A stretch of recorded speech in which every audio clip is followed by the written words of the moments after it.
अस्सलाम वालेकुम students, this is Syed Muzammil Ali, your tutor for Kaif 8 audit and assurance. बेटा आज की क्लास में हम ऑटम 25 का क्वेश्चन नंबर 7 अटेम्प्ट करने जा रहे हैं। एग्जामिनर ने क्वेश्चन नंबर 7 ऑडिट रिपोर्टिंग के टॉपिक से पूछा है। आए केस को रीड करते हैं।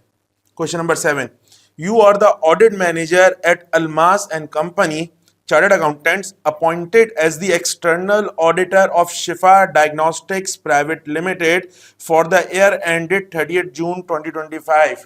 तो जो ईयर एंड इस क्वेश्चन में एग्जामिनर ने जो है वो गिवन किया है वो है 30 जून 2025।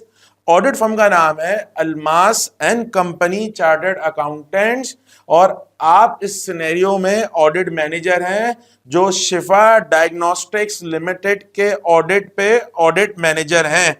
This is the first time your firm is auditing SDL. देखें, आपको पता है कि जब फर्स्ट टाइम ऑडिट होता है तो इसका क्या मतलब है कि जो प्रीडिसेसर ऑडिटर है उसने लास्ट टाइम ऑडिट किया होगा, यानी करंट ऑडिटर को अदर मैटर पैराग्राफ देना पड़ेगा। During the audit following matters came to your attention.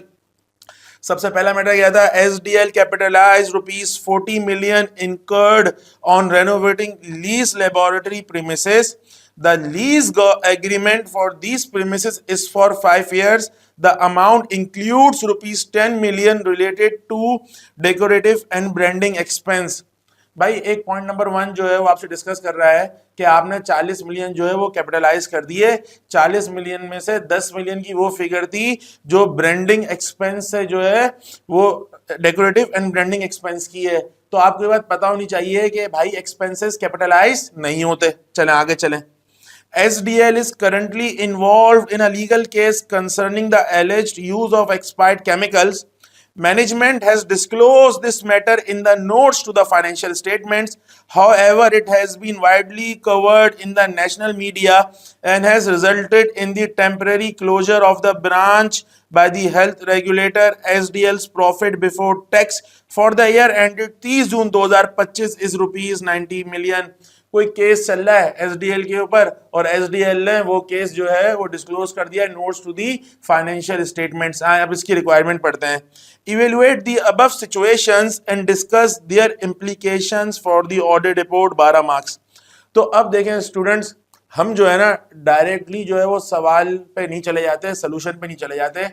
आपने सिनेरियो पढ़ा और आपने रिक्वायरमेंट पढ़ी। रिक्वायरमेंट क्या थी? Evaluate the above situations and discuss their implications for the audit report. अच्छा देखें, आपको पता है जब हम एग्जाम की सेटिंग में बैठते हैं या एग्जाम एनवायरनमेंट में बैठते हैं तो वहाँ पे जो है ना वो टाइम की इंपॉर्टेंस भी बहुत ज़रूरी है। अगर तो आपने प्रॉपर प्लानिंग नहीं की कि ये 12 मार्क्स तो किस तरह से लेके चलना है, अगर तो आपने प्रॉपर प्लानिंग नहीं की तो क्या पता कि बाज़ दफ़ा आप अंडर राइड कर दें और बाज़ दफ़ा आप ओवरराइड कर दें। ठीक है। अच्छा, अब एक चीज़ मैं और समझा दूं, एग्जामिनर का पैटर्न क्या है ऑडिट रिपोर्टिंग के सवाल पूछने का? बास औकात वो एक ही क्लाइंट को लेके चलता है, सही है, और उसके मल्टीपल इश्यूज पूछ लेता है, ठीक है, या बास औकात वो इंडिपेंडेंट केसेस देता है। ठीक है, तो इस बात को भी आप ज़हननशी करें कि आप लोगों को जब आप एग्जाम के एनवायरनमेंट में बैठे होंगे तो आपको इस बात का पता हो कि सवाल के अंदर एक सिनेरियो चल रहा है या सवाल के अंदर जो है वो इंडिपेंडेंट सिनेरियोस हैं, यानी पॉइंट नंबर 1 का पॉइंट नंबर 2 से कोई ताल्लुक नहीं है, पॉइंट नंबर A का पॉइंट नंबर B से कोई ताल्लुक नहीं है। लेकिन ये जो शिफा डायग्नोस्टिक वाला सवाल है ये इंडिपेंडेंट केस नहीं है, सही है, एक ही ऑडिट क्लाइंट है और जिसके 2 सिनेरियोस जो है वो मेंशन किए गए हैं। ठीक है, आपने यहाँ पे पढ़ा है SDL profit before tax for the year ended 30 June 2025 is ₹90 million। इसका क्या मतलब है कि एग्जामिनर ने आपको प्रॉफिट बिफोर टैक्स दे दिया।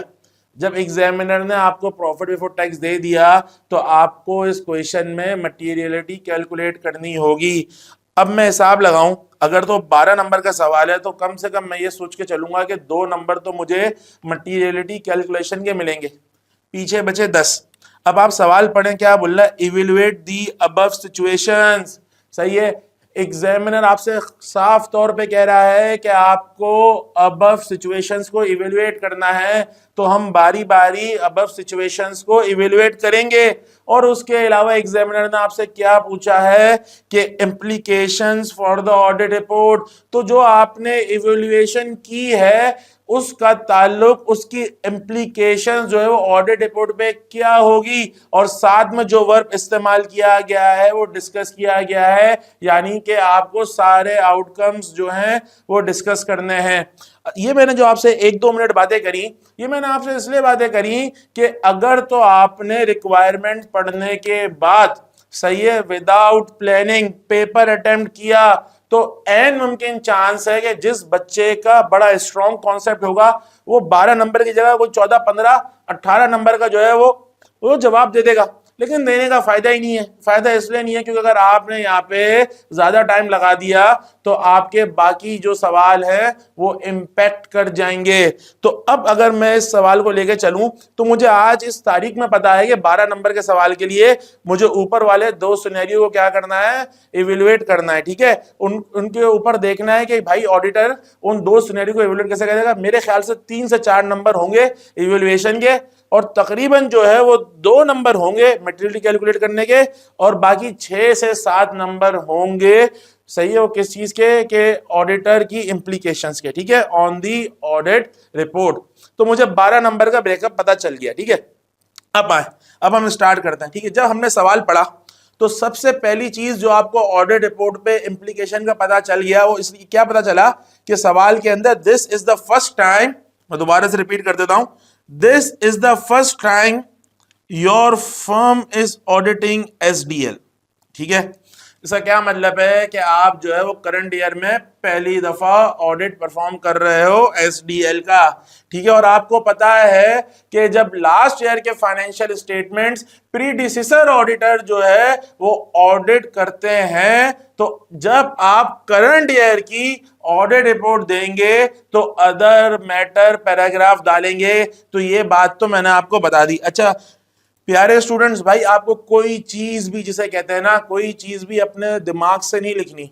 जब सवाल सिनेरियो बेस आएगा तो जो भी इवैल्यूएशन होगी, जो भी डिस्कशन होगी वो एज पर दी सिनेरियो होगी। ईयर एंड भी आपको पता है 30 जून 2025। अब आप पहला पॉइंट पढ़े। पहला पॉइंट है SDL कैपिटलाइजेस ₹40 million incurred on renovating lease laboratory premises. ठीक है, the lease agreement for these premises for 5 years। इसमें भी अभी एज सच कोई मुझे रिस्क नहीं दिख रहा है। The amount includes ₹10 million related to decorative and branding expense। yes, कहना क्या चाह रहा है कि भाई 40 मिलियन में से जो है वो 10 मिलियन जो है ना वो ब्रांडिंग एक्सपेंस है, डेकोरेटिव और ब्रांडिंग एक्सपेंस है। क्या मतलब है कि भाई ये 10 मिलियन जो है ना ये एक्सपेंस आउट होना चाहिए था, सही है, मैनेजमेंट ने कैपिटलाइज कर दिया। अब जरा जो है ना हम अपने रिपोर्टिंग के कॉन्सेप्ट्स को जो है ना वो ताजा करते हैं। अगर तो मिस स्टेटमेंट होगी, ठीक है, तो सबसे पहला जो सवाल ऑडिटर मैनेजमेंट से करेगा वो क्या करेगा, मैनेजमेंट जी इस मिस स्टेटमेंट को सही कर दें, दुरुस्त कर दें। अगर तो मैनेजमेंट जी ने इस मिस स्टेटमेंट को दुरुस्त कर दिया तो समझा जाएगा मिस स्टेटमेंट थी नहीं। सर जब मिस स्टेटमेंट थी नहीं तो भाई ऑडिटर जी क्लीन रिपोर्ट देंगे।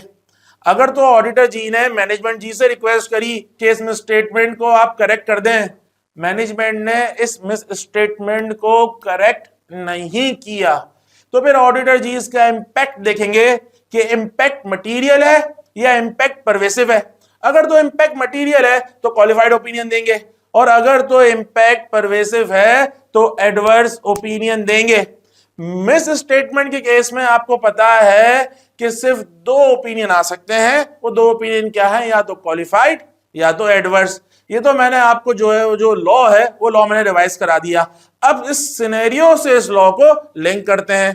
ठीक है, अब जब इस सिनेरियो से इस लॉ को लिंक करेंगे तो सबसे पहले आपको इस चीज का पता होना चाहिए कि मटीरियलिटी कितनी है।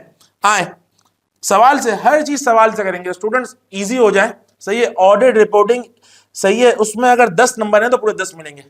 ऑडिट रिपोर्टिंग वो एरिया है जिसमें आपका 1 नंबर भी कटना नहीं चाहिए। आ जाए अब, SDL profit before tax for the year ended 30 June is ₹90 million. ठीक है, आपको ये बात पता है कि SDL का प्रॉफिट बिफोर टैक्स 30 जून 2025 का 90 मिलियन है, और सवाल में और कोई बेस गिवन ही नहीं है, एसेट्स की बेस भी गिवन नहीं है। सही है, उसके अलावा रेवेन्यू की बेस भी गिवन नहीं है। तो अब आपको ये बात पता है कि सवाल के अंदर सिर्फ एक ही बेस गिवन है, वो है प्रॉफिट बिफोर टैक्स। सही है, प्रॉफिट बिफोर टैक्स का जो बेंचमार्क होता है फॉर कैलकुलेटिंग मटीरियलिटी इज 5%।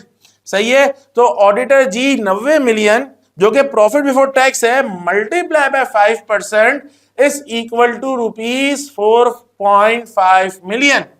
सही है, जो 4.5 मिलियन है ये मटीरियलिटी की फिगर है, और ये जो 10 मिलियन का डेकोरेटिव एंड ब्रांडिंग एक्सपेंस, जो 10 मिलियन का decorative and branding expense management ने कैपिटलाइज कर दिया। सही है, ये मटेरियल अमाउंट है। ये मटेरियल अमाउंट क्यों है कि ये 4.5 मिलियन से ऊपर की अमाउंट है।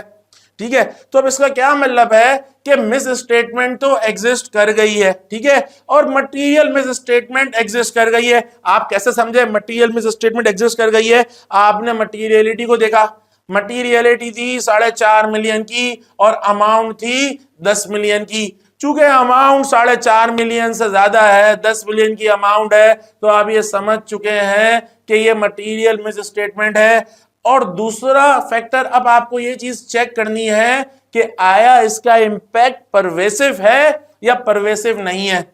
अच्छा, अब हमें इस सवाल में कोई और चीज गिवन नहीं है जिससे हम कंसीडर कर सकें कि इसका इंपैक्ट परवेसिव है। ये 10 मिलियन की मिस स्टेटमेंट एक एफएसएलआई पे है, एक अकाउंट पे है, एक फाइनेंशियल स्टेटमेंट लाइन आइटम पे है। तो इसका कहना कि ये परवेसिव इंपैक्ट रखता है तो ये दुरुस्त नहीं होगा। तो ये जो 10 मिलियन की जो फिगर है, जो 10 मिलियन की मिस स्टेटमेंट है, ये एक मटेरियल मिस स्टेटमेंट है। और जब मटेरियल मिस स्टेटमेंट सर्जत हो जाती है तो ऑडिटर जी कौन सा ओपिनियन देते हैं? ऑडिटर जी क्वालिफाइड ओपिनियन देते हैं। अब हमने पॉइंट नंबर 1 को बहुत अच्छे से एनालाइज भी कर लिया और बहुत अच्छे से हमने इसकी रिपोर्टिंग इंप्लीकेशंस को भी देख लिया। आए मैं समराइज कर देता हूं भाई। पहले वाले केस का जो इवैल्यूएशन है, इवैल्यूएशन ये है कि 10 मिलियन जो है वो एक्सपेंस आउट होना था, 10 मिलियन जो है वो कैपिटलाइज नहीं होना था, क्योंकि ब्रांडिंग और डेकोरेशन जो है वो एक्सपेंस नेचर का आइटम है। इसकी वजह से एसेट्स की लाइफ इंक्रीज नहीं होती, एसेट्स में कोई मेजर अपग्रेडेशन नहीं आती, तो ये कैपिटलाइज नहीं होते, ये एक्सपेंस होते हैं। तो आपने जो है पॉइंट नंबर 1 को इवैल्यूएट कर दिया। अब इसकी रिपोर्टिंग इंप्लीकेशंस, जब भी मिस स्टेटमेंट आती है, पहली चीज जो ऑडिटर करेगा वो मैनेजमेंट से रिक्वेस्ट करेगा। मैनेजमेंट से क्या रिक्वेस्ट करेगा कि मैनेजमेंट जी सही है, काइंडली आप इस जो 10 मिलियन को आपने कैपिटलाइज किया है, आप इसको एक्सपेंस आउट कर दें। मैनेजमेंट जी ने अगर तो इसको एक्सपेंस आउट कर दिया तो कोई मिस स्टेटमेंट है ही नहीं। चूंकि कोई मिस स्टेटमेंट है ही नहीं तो ऑडिटर जी अनमॉडिफाइड सही है रिपोर्ट दे देंगे, यानी क्लीन ओपिनियन दे देंगे। तो पहला तो मैंने आपको जो है इवेल्युएट कर दिया रिपोर्टिंग पे। दूसरा क्या है? दूसरा ये कि आपने देख लिया है कि अगर तो मैनेजमेंट ने उसको स्टिल कैपिटलाइज किया और चार्ज ऑफ और एक्सपेंस नहीं किया तो फिर क्या है ये? फिर ये मिस स्टेटमेंट है। अब जब मिस स्टेटमेंट होगी तो उसका इंपैक्ट देखा जाएगा। हमने इस सवाल में इंपैक्ट कैलकुलेट कर दिया कि इस सवाल के लिहाज से मटेरियलिटी बनती थी 4.5 मिलियन, मिस स्टेटमेंट है 10 मिलियन, तो इसका इंपैक्ट मटेरियल है, परवेसिव नहीं है। जब मिस स्टेटमेंट का इंपैक्ट मटेरियल होता है मगर परवेसिव नहीं होता तो आप जो है वो क्वालिफाइड ओपिनियन देंगे। अब बेटा, अब इस सवाल के अंदर अगर किसी बच्चे ने ये बात लिख दी कि अगर तो इसका इंपैक्ट मटेरियल के साथ परवेसिव भी है और तो आप एडवर्स ओपिनियन देंगे, तो बेटा ये लाइन लिखना गलत है। क्यों? क्योंकि यहाँ पे सवाल में स्पेसिफिक कोई परवेसिवनेस की कंडीशंस मेंशन ही नहीं है। सही है, जब चूंकि परवेसिवनेस की कंडीशंस मेंशन ही नहीं है तो आप मजीद अपने आंसर में इस चीज को एलिब्रेट नहीं करेंगे। तो पहले वाला सिनेरियो मैंने आपको एक्सप्लेन कर दिया है कि मैनेजमेंट से रिक्वेस्ट कर देंगे कि भाई 10 मिलियन को चार्ज ऑफ कर दो, एक्सपेंस कर दो। अगर मैनेजमेंट ने चार्ज ऑफ एक्सपेंस कर दिया तो भाई क्लीन रिपोर्ट जाएगी, अनमॉडिफाइड रिपोर्ट जाएगी। लेकिन अगर मैनेजमेंट ने नहीं किया तो ये जो 10 मिलियन की जो आपने कैपिटलाइजेशन किया है ये एक मटेरियल में स्टेटमेंट है जिसका इंपैक्ट मटेरियल है, तो आप क्वालिफाइड ओपिनियन देंगे। उम्मीद है आपको जो है पॉइंट नंबर 1 अच्छे से समझ में आ चुका होगा। Point number 2, SDL is currently involved in a legal case concerning the alleged use of expired chemicals. Management has disclosed this matter in the notes to the financial statements. However, it has been widely covered in the national media and has resulted in the temporary closure of the branch by the health regulator. भाई एक legal case चल रहा है SDL के ऊपर, ठीक है।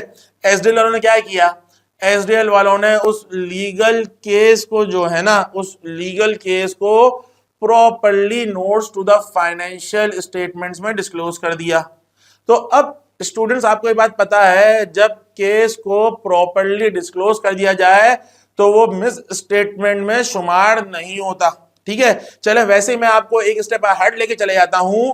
अगर मैं आपसे पूछता हूं कि मटेरियल मिस स्टेटमेंट क्या होती है, तो आप लोग मुझे तीन बातें बोलेंगे।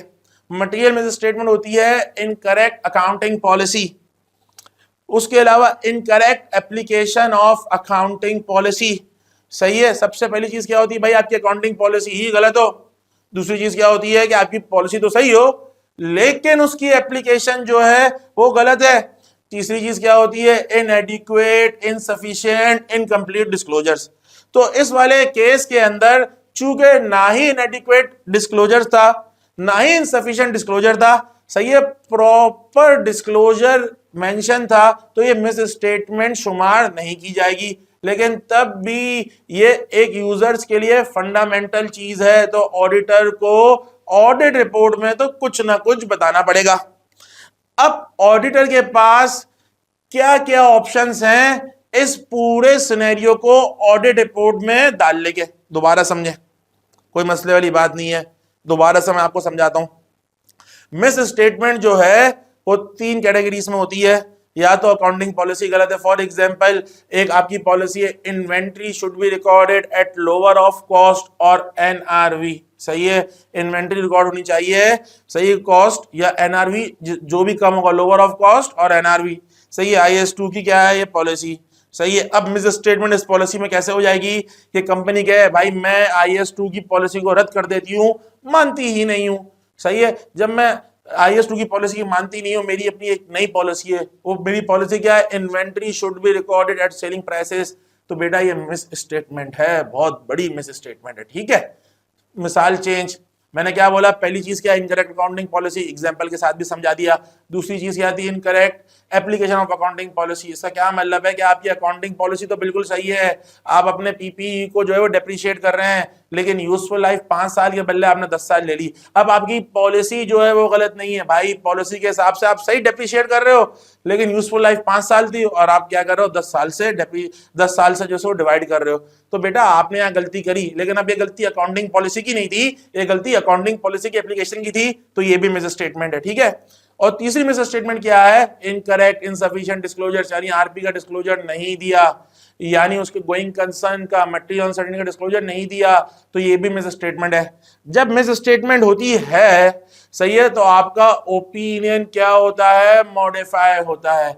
जब भी मिस स्टेटमेंट होगी तो आपका ओपिनियन मॉडिफाई होगा, या तो क्वालिफाई ओपिनियन देंगे अगर तो मटेरियल इंपैक्ट है, या तो एडवर्स देंगे अगर तो परवेसिव इंपैक्ट है। इतना डिटेल में मैंने आपको ये समझाया है, क्यों, क्योंकि जो सिनेरियो नंबर 2 है उसमें मिस स्टेटमेंट नहीं हो रही। उसमें मिस स्टेटमेंट इसलिए नहीं हो रही क्योंकि एसडीएल की मैनेजमेंट ने ये प्रॉपरली डिस्क्लोज कर दिया, लेकिन ऑडिटर ये चीज समझता है कि मैनेजमेंट ने इसको प्रॉपरली डिस्क्लोज किया, लेकिन ये यूजर्स की अंडरस्टैंडिंग के लिए फंडामेंटल है, तो ऑडिटर को कुछ ना कुछ तो अपनी ऑडिट रिपोर्ट में करना है। अब वो कुछ ना कुछ क्या करना है उसको डिस्कस करते हैं। इवेल्युएट तो हमने केस कर दिया, अब इसकी रिपोर्टिंग इम्प्लीकेशन देखते हैं। अगर तो सवाल में क्या मेंशन है सुनिएगा, सवाल में मेंशन है, however it has been widely covered in the national media and has resulted in the temporary closure of the branch by the health regulator। तो केस में गिवन है कि temporary closure of the branch by the health regulator. इसका क्या मतलब है, student सोचें, इसका मतलब यह है कि ये इंडिकेटर है मटीरियल अनसर्टेनिटी का। अगर तो ऑडिटर ये समझता है कि ये एक मटेरियल अनसर्टेनिटी इंडिकेटर है, मैनेजमेंट ने भी इसको प्रॉपरली डिस्क्लोज कर दिया नोट्स में, और वो कर दिया है क्योंकि पॉइंट नंबर 2 में लिखा हुआ है, पॉइंट नंबर 2 में लिखा हुआ है management has disclose this matter in the notes to the financial statements. अगर तो ऑडिटर ये समझता है कि ये एक मटेरियल अनसर्टेनिटी है, तो अब ये देखा जाएगा कि मैनेजमेंट ने आया इसको डिस्क्लोज किया या डिस्क्लोज नहीं किया। अब कोई ये बात ना लिखे कि उसको डिस्क्लोज नहीं किया, क्योंकि अब आप ये बात लिखोगे तो फैक्चुअली गलत हो जाएगी। वो फैक्चुअली गलत इसलिए होगी क्योंकि सवाल में मेंशन है कि इसको डिस्क्लोज कर दिया। इसका क्या मतलब है, ऑडिटर ये कंसीडर करे कि ये फैक्टर, ये इवेंट मटेरियल अनसर्टेनिटी को कॉज कर जाएगा, मटेरियल अनसर्टेनिटी अराइज हो जाएगी। तो फिर अगली चीज देखी जाएगी कि ये डिस्क्लोज है, ये डिस्क्लोज नहीं है। सवाल में स्पेसिफिक मेंशन है, फिर पढ़ रहा हूं, management has disclose this matter in the notes to the financial statements. इसका क्या मतलब है, ये प्रॉपर्ली डिस्क्लोज है। जब आपको पता है मटेरियल अनसर्टेनिटी हो, प्रॉपर्ली डिस्क्लोज्ड हो, तो ऑडिटर जी क्या करेंगे, ऑडिटर जी ऑडिट रिपोर्ट में एक सेक्शन इंक्लूड कर देंगे जिसका नाम होगा material uncertainty relating to going concern. ठीक है, अब दूसरी तरफ डिस्कस करते हैं। अगेन केस चल रहा है, मैं दोबारा रिपीट नहीं कर रहा, आपको पता है, और ये बात भी आपको पता है, इस केस को प्रॉपर्ली जो है वो डिस्क्लोज किया गया है मैनेजमेंट की तरफ से। और ऑडिटर जी ये समझते हैं कि भाई ये कोई मटेरियल अनसर्टेनिटी नहीं है, कोई गलत फहमी हुई है, वन ऑफ इवेंट है। बहरहाल इससे मटेरियल अनसर्टेनिटी अराइज नहीं होती। ऑडिटर जी की जजमेंट है कि मटेरियल अनसर्टेनिटी इससे अराइज नहीं होती, तब भी ऑडिटर जी इस केस को रिपोर्ट करेंगे, क्योंकि ऑडिटर जी ये समझते हैं कि ऑल्दो मटेरियल अनसर्टेनिटी अराइज नहीं हो रही, लेकिन तब भी ये यूजर्स की फंडामेंटल अंडरस्टैंडिंग के लिए बात बताना जरूरी है। तो अब ऑडिटर जी एम्फेसिस और मेटा पैराग्राफ डालेंगे, और एम्फेसिस और मेटा पैराग्राफ में फाइनेंशियल स्टेटमेंट्स के नोट को रेफर किया जाता है, ये बात भी आपको पता है। और फिर जब आप एम्फेसिस और मेटा पैराग्राफ दे चुके होते हैं तो आप ये लिखते हैं कि हमारा ओपिनियन मॉडिफाई नहीं हो रहा with respect to this matter. उम्मीद है कि आपको अच्छे से ये केस समझ में आ चुका है, और मैंने अच्छे से आपको बता दिया है कि एग्जाम में हमें इसको किस तरह से जो है वो आंसर करना है। आए अब आईकैप का सॉल्यूशन देखते हैं।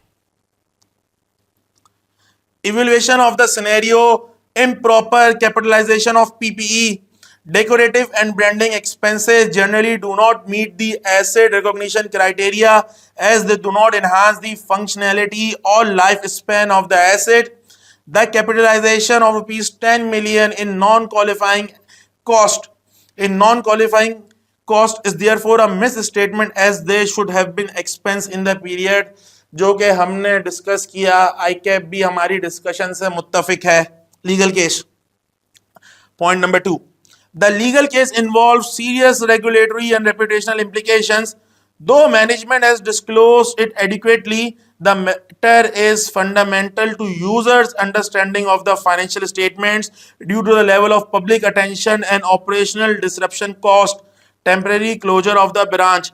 This suggests the need to highlight the matter in the auditor's report to draw users attention to the disclosure. Again हमने ये सारी बातें जो है वो डिस्कस की, और आईकैप भी कमोबेश वही बात लिख रहा है जो हमने डिस्कस की है। अगेन मटीरियलिटी कैलकुलेशन, बेटा मैंने आपको समझा दिया है, जहां भी सवाल में मटीरियलिटी की बेस गिवन होगी उस सवाल में आपको लाजमी मटीरियलिटी कैलकुलेट करनी होगी, और इसके 1 से 2 नंबर भी होंगे। Since the profit before tax of SDL is ₹90 million, therefore the materiality calculated based on profit before tax would be ₹4.5 million as 5% of PBT. The misstatement of ₹10 million exceeds the threshold and is material. Further, the misstatement is not pervasive as it affects a single account. हमने भी as it is यही बात discuss की है। Reporting implications, ठीक है। अब जब आपने इवैल्यूएशन ऑफ द केस कर दिया है, आए दोबारा से रिक्वायरमेंट पढ़े। देखें रिक्वायरमेंट कितनी जरूरी है। रिक्वायरमेंट क्या थी, इवैल्यूएट द अबव सिचुएशन, यानी सिचुएशन नंबर 1 सिचुएशन नंबर 2 को आपको इवैल्यूएट करना था। मेरे हिसाब से 3 से 4 मार्क्स इसके होंगे, ठीक है। उसके अलावा and discuss their implications for the audit report, उसके अलावा आपको मटेरियलिटी कैलकुलेट करनी थी, तो 1 से 2 मार्क मान के चलें, 2 मार्क मटेरियलिटी के और 3 मार्क इवैल्यूएशन के, तो अभी तक आपने जो है ना वो 5 मार्क्स उठा लिए हैं, ठीक है। अब बात बची है 7 मार्क्स। अब 7 मार्क्स के लिए आपको ऑडिट रिपोर्ट की इंप्लीकेशंस को जो है वो बताना है। आए समझते हैं। Reporting implications due to the material but not pervasive misstatement relating to PP capitalization, the auditor will issue a qualified opinion. हमने भी ये डिस्कस किया था. The audit report will include a section explaining the basis for the qualified opinion. The audit report would also include the quantification of the effect of these adjustments in the audit report. इसको मैं समझाता हूँ भाई. जब भी auditor qualified opinion देगा, audit report पे basis for qualified opinion बताएगा. जब भी ऑडिटर एडवर्स ओपिनियन देगा तो ऑडिटर ऑडिट रिपोर्ट में बेसिस फॉर एडवर्स ओपिनियन बताएगा. और जब भी ऑडिटर डिस्क्लेमर ऑफ ओपिनियन देगा तो ऑडिट रिपोर्ट में बेसिस फॉर डिस्क्लेमर बताएगा. क्योंकि आपने सवाल के केस से आइडेंटिफाई कर दिया, क्या आइडेंटिफाई कर दिया कि इस केस के अंदर क्वालिफाइड ओपिनियन है, तो ऑडिटर जी ये सब बातें बेसिस फॉर क्वालिफाइड ओपिनियन में बताएंगे और वहां पे क्वांटिफाई करने की भी कोशिश करेंगे कि ये मटेरियल क्यों है और हमने किस बुनियाद की वजह से क्वालिफाइड ओपिनियन दिया है. तो ये सब चीजें बेसिस में बताएंगे. आए दोबारा से पढ़ते हैं. Due to the material but not pervasive misstatement relating to PP capitalization, the auditor will issue a qualified opinion. The audit report will include a section explaining the basis for the qualified opinion. The audit report also include the quantification of the effects of these adjustments in the audit report. अगली बात, if management charges of the decoration and branding expenditure, then we would express an unmodified opinion. तो भाई यही दो चीजें थी जिसका case number 1 में ये दो चीजें थी जिसको हमने समझा और आईकैप ने भी हमारे आंसर से जो है वो मुत्तफिक किया है. आगे चले. दिस लीगल केस जो कि पॉइंट नंबर 2 था, and the temporary closure of the branch may cast a material uncertainty on the entity's ability to continue as a going concern. Therefore, these needs to be reported in the audit report under the heading of material uncertainty related to going concern. This draw attention to the note in the financial statements that discloses the conditions or events giving rise to the material uncertainty and states that these events or conditions indicate that a material uncertainty exists that may cast significant doubt on the entity's ability to continue as a going concern. अगर तो auditor ये समझता है कि legal case, closure of branch, सही है, ये सब मटेरियल अनसर्टेनिटी अराइज करते हैं और मैनेजमेंट ने इस बात को डिस्क्लोज भी कर दिया है, तो ऑडिटर जी ऑडिट रिपोर्ट के अंदर जो है material uncertainty relating to going concern का पैराग्राफ देंगे. ठीक है. अब मैं जरा एक केस अहेड जा रहा हूं. अच्छा, ये चीज जो अब मैं बताने जा रहा हूं उसको आपको एग्जाम में लिखने की जरूरत नहीं है क्योंकि एग्जाम के अंदर आप हैपोथेटिकल नहीं चलते, लेकिन आपकी अंडरस्टैंडिंग के लिए आपका सवाल होगा, सर अगर तो मैनेजमेंट इस केस को डिस्क्लोज नहीं करती तो क्या होता. हाँ, अगर तो मैनेजमेंट इस केस को डिस्क्लोज नहीं करती तो क्या होता. सही है. ये बात मैंने आपको बता दी कि मिस स्टेटमेंट हो जाती. कैसे हो जाती? क्योंकि इनएडिक्वेट डिस्क्लोजर होता. अगर तो मैनेजमेंट ये केस फाइनेंशियल स्टेटमेंट में डिस्क्लोज नहीं करती तो ये मिस स्टेटमेंट मानी जाती. मिस स्टेटमेंट क्यों मानी जाती? क्योंकि मैनेजमेंट ने एक इनएडिक्वेट डिस्क्लोजर दे दिया, इनसफिशिएंट डिस्क्लोजर दे दिया, इनकम्प्लीट डिस्क्लोजर दे दिया. और जब मिस स्टेटमेंट होती तो उस सूरत में auditor material uncertainty relating to going concern का पैराग्राफ नहीं देता. सही है. ऑडिटर अपने ओपिनियन को जो है वो मॉडिफाई करता. डिपेंड करता है इसका नेचर, इंपैक्ट. अगर तो ऑडिटर समझता है कि ये इनकम्प्लीट डिस्क्लोजर का इंपैक्ट मटेरियल है तो ऑडिटर जो है वो क्वालिफाइड ओपिनियन देता. और अगर ऑडिटर समझता है कि इनकम्प्लीट डिस्क्लोजर का इंपैक्ट परवेसिव है तो फिर ऑडिटर जी एडवर्स ओपिनियन देते. ठीक है. तो ये बात मैं आपको समझा दूं. अब ये चीज अगर आप लिखते ना एग्जाम के सिनेरियो में तो देखें आपका कितना टाइम जो है वो जाया होता, क्योंकि सवाल में मेंशन था कि फाइनेंशियल स्टेटमेंट्स में डिस्क्लोज कर दिया. और अगर सवाल में मेंशन ये बात होती कि फाइनेंशियल स्टेटमेंट में डिस्क्लोज नहीं किया तो फिर आप मटेरियल अनसर्टेनिटी की बात नहीं लिखते, आप बात लिखते कि एक डिस्क्लोजर है, सही है, जो कि ओमिट है. क्योंकि डिस्क्लोजर ओमिट है, इनएडिक्वेट है, ये मिस स्टेटमेंट है, ऑडिटर जी इसका इंपैक्ट देखेंगे. मटेरियल होगा तो क्वालिफाइड और परवेसिव होगा तो एडवर्स. सही. आ जाए. If the uncertainty is not severe enough, अगर ऑडिटर समझता है कि सही है कि ये केस तो डिस्क्लोज कर दिया लेकिन ये अनसर्टेनिटी नहीं है और ये कोई सीवियर बात भी नहीं है, but it is important to draw attention to the significant legal case disclose in the notes, the auditor should include an emphasis of matter paragraph. This paragraph should refer to the relevant notes to the financial statements where the matter is disclosed and clearly state that the auditor's opinion is not modified in respect of this matter. बेटा ये बहुत important बात है, ये बहुत important बात है, highlight कर देता हूँ। जब भी आप EOM देंगे तो EOM में आप बताएंगे we draw attention to note number this, we draw attention to note number that. ये बात भी लिखनी है और आखिर में एक और बात लिखनी है, क्या बात है, पढ़ें। And clearly state that the auditors opinion is not modified in respect of this matter. ये जरूरी बात लिखनी है EOM के लिए, आ जाए।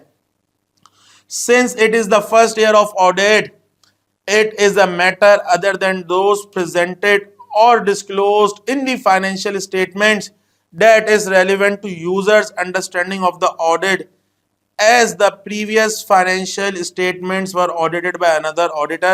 The auditor will mention this fact by including other matter paragraph. उम्मीद है स्टूडेंट्स कि आपको ये केस अच्छे से समझ भी आ चुका होगा। आपने इस केस को अच्छे से मेरे साथ जो है वो इवेल्युएट किया और इसका इम्पैक्ट भी आपको समझ में आ गया होगा कि ऑडिट रिपोर्ट पे क्या होगा। एक अच्छा केस था, ठीक है, ये मतलब एक अच्छा केस था। और इस सवाल के अंदर मैं ये समझता हूँ कि जब ये आया होगा तो उसमें स्टूडेंट्स को जो है वो दुश्वारी का सामना उन्होंने किया होगा। अब इसके एग्जामिनर कमेंट्स पढ़ते हैं। Question number 7, examinees did not realize that the legal case was fundamental to users understanding of the financial statements due to the high level of public attention and operational disruption caused by the branch closure. The need for an emphasis of matter paragraph was not discussed. हुआ क्या होगा कि students ने जो है material uncertainty की बात तो डिस्कस कर दी होगी, ठीक है, लेकिन स्टूडेंट ने एम्फेसिस ऑफ मैटर पैराग्राफ की बात को डिस्कस नहीं किया होगा। और emphasis of matter paragraph arise ही तब होगा कि जब ऑडिटर ये समझे कि मटेरियल अनसर्टेनिटी नहीं है। चूंकि ये डिस्कस का सवाल था तो आपको सारे पॉसिबल एलिमेंट्स को देखना है। अगेन वो पॉसिबल एलिमेंट्स जो कि केस से अराइज हो रहे हैं, ना कि वो पॉसिबल एलिमेंट्स जो कि आप जो है अपनी थ्योरी से या अपने माइंड से लेकर आ रहे हैं। Be specific to the case. For the matter related to capitalisation of decoration expenses, examinees mention board options, that is expressing a qualified opinion or an adverse opinion which was not correct. जब मैं आपको case समझा रहा था तो उस वक्त मैंने आपसे कहा था कि ये परवेसिव इम्पैक्ट नहीं है, क्योंकि सवाल में हमें परवेसिवनेस को मेजर करने के लिए कोई हिंट कुछ भी गिवन नहीं है। और अगर अब बच्चा इस बात को परवेसिव लिख कर आएगा तो एग्जामिनर समझेगा कि बच्चे ने केस नहीं पढ़ा, बच्चे ने अपनी अंडरस्टैंडिंग रोड लर्निंग कर दी। क्या road learning? Miss statement material qualified, miss statement pervasive adverse. वो समझ जाएगा, क्योंकि समझ जाएगा कि आपने रट्टा लगाया है। सही है, आपने बोला कि जब भी डिस्कस आएगा तो मैं दोनों बात लिख दूंगा। नहीं बेटा, जब बात आएगी डिस्कस की तो आपको हर एलिमेंट को डिस्कस करना है, लेकिन वही एलिमेंट को डिस्कस करना है जो कि केस स्पेसिफिक है। चूंकि इस केस के अंदर परवेसिवनेस का कोई ताल्लुक था ही नहीं, सही है, परवेसिवनेस की कोई बात जो है मेंशन थी नहीं, तो आप ये लिख देंगे कि जो ये 4.5 मिलियन की मटेरियलिटी थी और मिस स्टेटमेंट 10 मिलियन की थी, इसका इंपैक्ट मटेरियल है और परवेसिव नहीं है। आ जाए भाई, इसकी मार्क स्कीम पढ़ते हैं। आ जाए, देखें बहुत जरूरी है। मार्क स्कीम तो एग्जामिनर जो है वो बाद में डालेगा, लेकिन जब आप एग्जाम सिनेरियो में बैठेंगे ना तो आपको मार्क स्कीम लाजमी अपने माइंड में रखनी है। हमने क्या कहा था कि सिनेरियो का एनालाइज जो होगा वो 3 से 4 मार्क्स का होगा, मटेरियलिटी 1 से 2 मार्क्स की होगी और बाकी 7 से 8 मार्क्स की इम्प्लीकेशन होगी। तो एग्जामिनर ने इसकी मार्किंग स्कीम क्या रखी है, आ जाए। एनालाइजिंग द सिनेरियो 3 मार्क्स, हमने भी क्या स्टार्ट में बोला था 3 से 4 मार्क्स, बिल्कुल सही है। डिटरमाइनिंग द मटेरियलिटी 1 से 2 मार्क्स, तो 2 मार्क्स। तो एग्जामिनर ने कहा कि 3 मार्क्स सिनेरियो के दूंगा मैं बताने के, 2 मार्क्स पे मटेरियलिटी कैलकुलेट करने के दूंगा और discuss the reporting implication 7 marks. अच्छा, अब मैं जो है थोड़ी सी जनरल बातें भी कर जाता हूँ। देखें बेटा, आप हर किसी ने समझिएगा कि अगर आपने एक चीज गलत लिख दी, फॉर एग्जाम्पल अब आप में से कोई बच्चे ने जो है वो एम्फेसिस ऑफ मैटर पैराग्राफ को डिस्कस नहीं किया, तो आप परेशान नहीं होना, सारा आंसर गलत नहीं होगा। सही है, आपने अगर तो एनालाइज द सिनेरियो किया तो आपको 3 नंबर मिलेंगे, आपने मटेरियलिटी कैलकुलेट करी तो आपको 5 नंबर मिलेंगे। होगा ये कि आपका 1 नंबर रिपोर्टिंग इम्प्लीकेशन में कट जाएगा, 7 के बदले आपको 5, 4, 6 नंबर मिल जाएंगे। तो अपने आप को जिसे कहते हैं ना प्रेशर में लेके नहीं आना। जब एक दफा पेपर कर लो तो भाई मेरा मशवरा है किसी से डिस्कस नहीं करना, क्योंकि भाई जब भी इम्प्लीकेशंस की बात आती है, डिस्कशन की बात आती है, मेरी थिंकिंग किसी और एंगल में होगी और आपकी थिंकिंग किसी और एंगल में होगी। तो मेरे इस एक अमल को आप मान लें कि जब आप पेपर कर आए तो आप किसी से भी डिस्कस ना करें। उम्मीद है कि आपको क्वेश्चन नंबर 7 जो है वो SDL अच्छे से समझ में आ गया होगा। इंशाल्लाह नेक्स्ट वीडियो में मुलाकात होती है। अपना ख्याल रखिएगा। अल्लाह हाफिज़।